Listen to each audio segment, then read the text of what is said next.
যেই সব মানুষ বলেন যেখানে মানুষই মূর্তি বানায়, আবার সেই মূর্তিকেই বলে সবার স্রষ্টা। যেহেতু মানুষ মূর্তি বানিয়েছে তার জন্য মানুষই সৃষ্টিকর্তার স্রষ্টা। আজকের ভিডিও তাদের জন্য। বিশ্বাস করুন, হিন্দু ধর্মের কোনো শাস্ত্রে বলা হয়নি পাথর বা ধাতুর মূর্তি হলো ঈশ্বর। তাই যজুর্বেদ স্পষ্ট বলে ন তস্য প্রতিমা অস্তি, অর্থাৎ এখান থেকে স্পষ্ট ঈশ্বরের কোনো নির্দিষ্ট প্রতিমা বা মূর্তি নেই। কিন্তু হিন্দু ধর্মের পবিত্র ধর্মগ্রন্থ শ্রীমদ্ ভগবদ গীতা স্পষ্ট বলে যদা যদা হি ধর্মস্য গ্লানির্ভবতি ভারত যভ্যত্যানাম অধর্মস্য তদাত্যানাম সৃজম্রহম পরিত্রাণায়ং সাধুনাং বিনাশায় চ দুষ্কৃতম ধর্ম সংস্থাপনায় সম্ভবামি যুগে যুগে। অর্থাৎ যখনই ধর্মের অবনতি হয় এবং অধর্ম বাড়ে, তখন আমি নিজেই নানান রূপে অবতীর্ণ হই শুধুমাত্র সাধুদের রক্ষা করতে এবং অধর্মকে বিনাশ করতে। গীতার এই শ্লোক থেকেই স্পষ্ট ঈশ্বর চাইলে যে কোনো আকৃতি বা রূপ নিতে পারেন। বেদে ঈশ্বরের কোনো রূপ নেই বা আকৃতি নেই বলা থাকলেও বেদের কোথাও লেখা নেই ঈশ্বর কোনো রূপ বা আকৃতি নিতে পারবেন না। চলুন আরেকটু সহজ করে বলি। একজন কুমোর যখন মাটি দিয়ে জিনিসপত্র বানানোর জন্য মাটি প্রস্তুত করেন, তার মানে এটা নয় ওই মাটি দিয়ে কেবলমাত্র একটা জিনিসই বানানো সম্ভব, বরং ওই একই মাটি দিয়ে কখনো কখনো হাড়ি বানাতে পারেন, কখনো বা মাটির পুতুল বানাতে পারেন, কখনো বা মাটির থালা বাসন তৈরি করতে পারেন। অর্থাৎ কুমোর চাইলে সেই মাটিকে যে কোনো শেপ দিতে পারেন। ঈশ্বর ঠিক কাদা মাটির মতো, তিনি চাইলে যেরকম খুশি আকার বা রূপ নিতে পারেন। যখন পৃথিবীতে অনেক অধর্ম বেড়ে যায়, তখন তিনি দেবাদেব মহাদেব হয়ে তাণ্ডব সৃষ্টি করেন এবং অধর্মকে বিনাশ করে ধর্ম স্থাপন করেন। যখন রাবণের রাক্ষস বংশ ধ্বংস করতে চেয়েছিলেন, তখন রাম হয়ে অবতীর্ণ হয়েছিলেন। যখন তিনি মহাভারতের মতো ঘটনা তৈরি করলেন, তখন তিনি ধর্ম স্থাপন করার জন্য প্রভু শ্রীকৃষ্ণ রূপে অবতীর্ণ হলেন। অর্থাৎ এক কথায় তিনি চাইলে কখনো কখনো গাছ হতে পারেন, কখনো কখনো পশু হতে পারেন, এমনকি কখনো কখনো মানুষ রূপে অবতীর্ণ হতে পারেন। অর্থাৎ তিনি নিরাকার, কিন্তু তিনি চাইলে সমস্ত রকমের আকার নিতে পারেন। এবার আসি আমরা সনাতনীরা নিজেই মূর্তি বানিয়ে তা কেন পুজো করি। যে মূর্তি আমরা বানিয়েছি সেই মূর্তির স্রষ্টা আমরাই, অর্থাৎ ভগবানের স্রষ্টা আমরাই। এর জন্য শ্রীমদ্ ভগবদ গীতা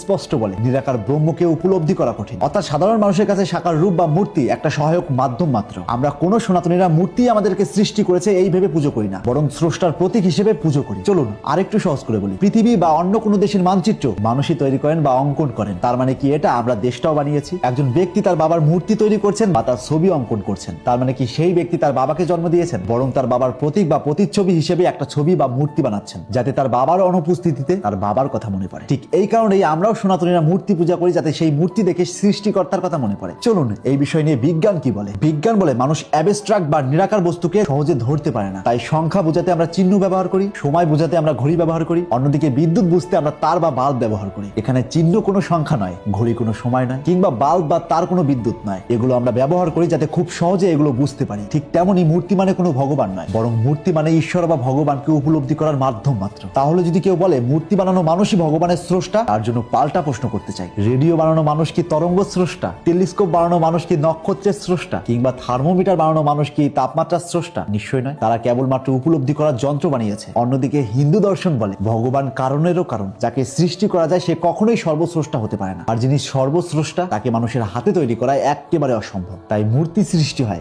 ভগবান সৃষ্টি হয় না, বরং তিনি সৃষ্টির উৎস। এখানে মানুষ মূর্তি বানায় কিন্তু ভগবান নয়। আমরা সনাতনীরা জাস্ট ভগবানকে বোঝার জন্য মূর্তি বানাই, তাকে 100% ভগবান ভাবার জন্য নয়। যে এই পার্থক্য বোঝে না সে ধর্ম নয়, সে লজিকও বোঝে না। আর 19 শতকে যে সব ধর্ম প্রচারকরা লজিক দিতেন, ওই সব লজিক 19 শতকেই চলতো, বর্তমানে চলে না। কারণ সমস্ত মানুষ এখন এডুকেটেড, তারা উচ্চ শিক্ষায় শিক্ষিত হয়েছে, তাই তাদের বোকা বানানো খুবই কঠিন। আমার ভিডিওর উদ্দেশ্য কোনো ধর্মকে ছোট বা অসম্মান করা নয়, বরং আমার ভিডিওর উদ্দেশ্য সত্যটাকে জানানো। আর সত্য হলো নিম পাতার মতো, খেতে তেতো হলেও উপকার আছে। আর যারা প্রতিনিয়ত অন্য ধর্মকে নিয়ে কটূক্তি করেন, তাদেরকে বলবো এট ফার্স্ট সেই ধর্ম সম্পর্কে খুব ভালো করে জানুন, তারপর কটূক্তি করুন। আর তা না হলে এট ফার্স্ট নিজের ধর্মটাকে প্রপারলি জানুন। আপনার কাছে আপনার ধর্ম শ্রেষ্ঠ, আর আমার ধর্ম আমার কাছে শ্রেষ্ঠ। আপনার ধর্ম সত্য প্রমাণ করার জন্য যদি 1000টা লজিক থাকে, আমার ধর্ম সত্য তার প্রমাণ করার জন্য লক্ষ্য আমাদের কাছে লজিক রয়েছে। তাই কোনো ধর্মকে অসম্মান না করে সেই ধর্মকে রেসপেক্ট করুন। তাই আজ থেকে চোখ খুলুন আর এরকম ইন্টারেস্টিং ভিডিও প্রতিনিয়ত পাওয়ার জন্য ফলো দিয়ে রাখুন।